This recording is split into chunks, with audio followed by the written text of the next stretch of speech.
Olá, sexto ano, dando continuação, né, no nosso capítulo 5. Lembra que aí eu fiz o primeiro vídeo, agora a gente está no segundo vídeo. Nesse segundo vídeo eu vou falar sobre a religião, filosofia e o teatro, tá? Que aí já são questões mais culturais dentro da Grécia, tá? Das polis. Em primeiro lugar, questão religiosa, né? Os gregos, eles eram politeístas, ok? Eles acreditavam em vários deuses, tá? E esses deuses, eles estavam muito ligados à questão da natureza, tá? Todas as grandes civilizações da antiguidade, elas relacionavam os seus deuses a questões da natureza. E depois, com o tempo, esses deuses, eles foram tomando, os deuses gregos, eles foram tomando formas e sentimentos humanos, tá? O que são as formas e os sentimentos humanos? Zeus, né? Ele tá ligado, ele tem forma humana, ele tem sentimento humano, ele tem os filhos deles. Vocês vão ver que muitos, né, desses deuses, eles casam com humanos comuns, meros mortais, e dali eles têm outros filhos que se transformam em semideuses, né? Isso é a mitologia grega. A mitologia grega é extensa, é imensa, tá? Na nossa apostila, nós temos na página 11 os deuses do Olimpo. Eu acho muito bacana. Nós não temos aqui tempo para falar de todos os deuses. Vão lá na página 11, leiam os deuses, é muito bacana, tá? A mitologia grega, e nós vamos ver nas próximas aulas que a mitologia grega ela vai também ajudar também a fazer os deuses romanos, né? Eles têm uma relação bem próxima, né? Os deuses gregos dos deuses romanos. Então, leiam, tá? A professora não vai ficar cobrando qual é o deus disso, não. O que é importante você saber dentro da religião grega? Eles eram politeístas, eles acreditavam em vários deuses. Esses deuses, eles tinham, no primeiro momento, uma ligação muito forte com questões da natureza.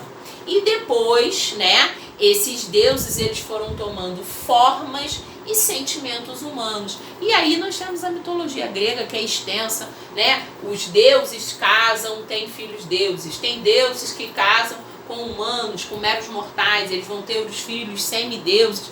A mitologia grega, ela é extensa, tá? Então não vou ficar cobrando para vocês mitologia, eu vou cobrar religião. Qual era a religião? Eles eram o quê? Politeístas, ok? Eles eram politeístas, acreditavam em deuses com formas e sentimentos humanos e que eram imortais, ok? É isso que a professora quer que vocês saibam. Quer se aprofundar em mitologia? Leia, tem lá na página 11, são vários deuses, é muito bacana, tá? Depois eu vou tentar até ver se a professora elabora alguma coisa, algum trabalho com vocês sobre a mitologia. Tá bom, galera? E outro grande pilar, voltando aqui, desculpa, na religião, tá? Lembrando que cada polis vai ter o seu deus, tá? Atenas, qual era a deusa? Deusa Atenas, tá? Cada polis grega vai ter o seu deus para reverenciar, tá?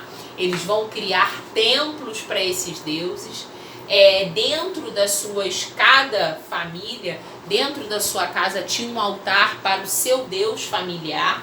Então não precisava, eu moro em Atenas, eu vou ter deus da Atenas. Não, o seu deus familiar, então eles cultuavam, tinham os seus deuses, o seu altar.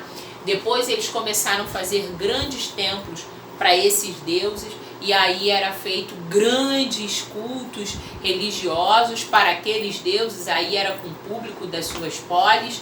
Tá bom, galera? Então, cada polis tinha seu deus, cultuavam, né? Aí, uma dica de um bom filme para vocês verem um pouco, Troia, né? Guerra de Troia. É bacana, eles mostram lá, no momento, né, que eles acabam sofrendo um ataque, é em um templo religioso, tá bom? Então vejam lá, é uma dica da professora ver o filme Troia, ok? Vamos pular para um grande pilar dos gregos, né? Dentro dessa cultura, a filosofia, né? O que é a filosofia? A filosofia, porque tudo era explicado por questões da natureza, pelos deuses, né? Tudo que acontecia nas cidades, nas polis, ela era tudo que vinha, as histórias, né?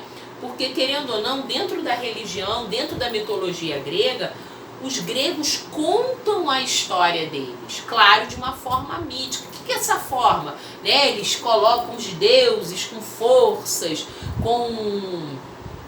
com poderes, que eles eram imortais, mas de uma maneira, a mitologia conta a história dos gregos, ok?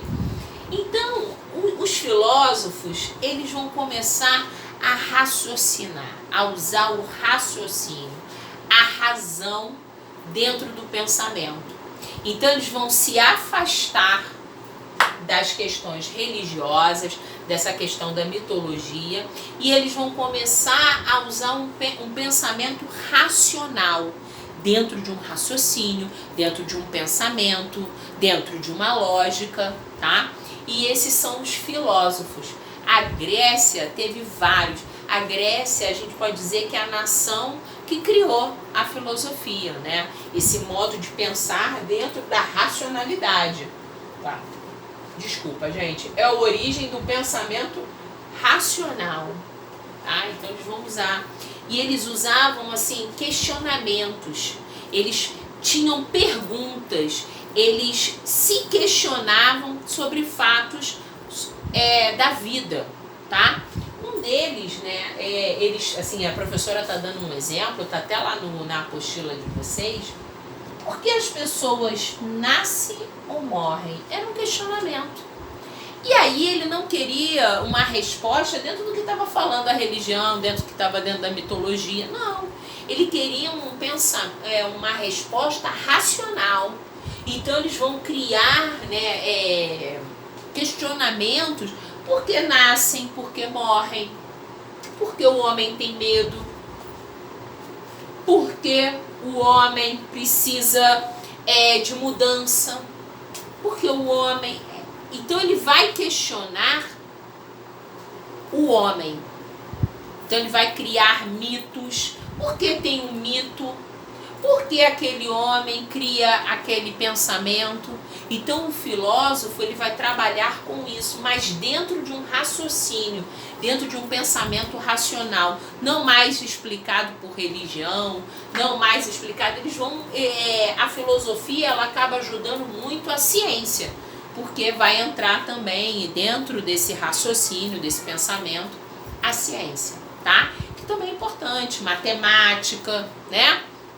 Dentro de filósofos, nós temos lá na Grécia matemáticos que eram filósofos. Então esses homens eles vão buscar a razão, o porquê, né? Eles não querem só a pergunta, eles querem as respostas, tá? Então esse é o pensamento da filosofia. E um dos grandes, nós poderíamos falar uma aula inteira aqui dos filósofos. Mas os grandes filósofos gregos, né, que a gente mais escuta, e até as ideias deles estão até hoje na nossa sociedade ocidental, tá? Que é Platão, Sócrates e Aristóteles, tá? São aí talvez os 3 maiores pensadores filósofos gregos. Mas tem outro, Tales de Mileto era filósofo e matemático. Nós temos aí inúmeros, ok? Tá? Nós vamos agora passar para o teatro. O teatro foi uma coisa também importante, tá? O teatro, primeiro ele tinha duas categorias, né? Ou ele era tragédias ou comédias na Grécia. A tragédia, ele vai contar sobre sentimentos humanos, ele vai contar as guerras que aconteceram nas polis gregas, vai contar a história da Grécia, vai falar talvez da mitologia grega. Isso está dentro das tragédias, né? E as comédias? As comédias vai falar sobre o cotidiano, o dia a dia do grego, né? E aí ele vai usar do lado cômico, né? Do teatro para falar sobre questões, abordagens do cotidiano dos gregos. Outra coisa que a gente tem que entender, que o teatro, tanto a tragédia quanto a comédia, ela está ligada à educação do grego. Então, quando os gregos, né, chegavam lá no teatro, sentavam e assistiam aquele teatro, sempre tinha um objetivo: educar os gregos, né? Como se comportar, como passar a história da sua... culturalmente da sua polis. Então ele tinha sempre um olhar educar aquele povo, ok? Está muito ligada à educação do povo, às tragédias e às comédias dentro do teatro. Outra coisa, eles vão contar a história do grego. Isso era porque não tinha livro, o cara não sentava, não pegava um livro e lia a história dele. Tá? Isso era um modo de manter a história grega viva. Então eles iam, encenavam, tinham os atores, faziam uma hora, né? E ali passavam-se para os gregos. Muitos gregos souberam das histórias, né, das guerras, né, tipo as guerras médicas, as guerras do Peloponeso, que nós já falamos, através desses contos. Né? Tem o Homero, Xenofonte, são pessoas que escrevem e depois vão ser transformadas em peças de teatro, tá? E isso vai ser passado para os seus cidadãos, né? Para o povo, cidadãos não, a professora falou errado, para o povo, ok? Então o teatro é muito importante, porque ali ele vai manter a história viva e contada para os gregos, ok, galera? Não esqueçam de fazer os exercícios no final lá do roteiro de aula. Nós já falamos sobre todo o conteúdo do capítulo 5. Se tiver alguma dúvida, anotem para na segunda-feira, lá na live com a professora Cláudia Soria, a gente tirar as dúvidas, ok? Se tiver uma dúvida, pode também deixar lá na plataforma, me manda por e-mail. Não pode ter dúvida, o aluno não pode ficar com dúvida. Tá bom, galera? Façam os exercícios, que eu colocarei na próxima semana os gabaritos dos exercícios, tá bom, galera? Beijo e até a próxima aula.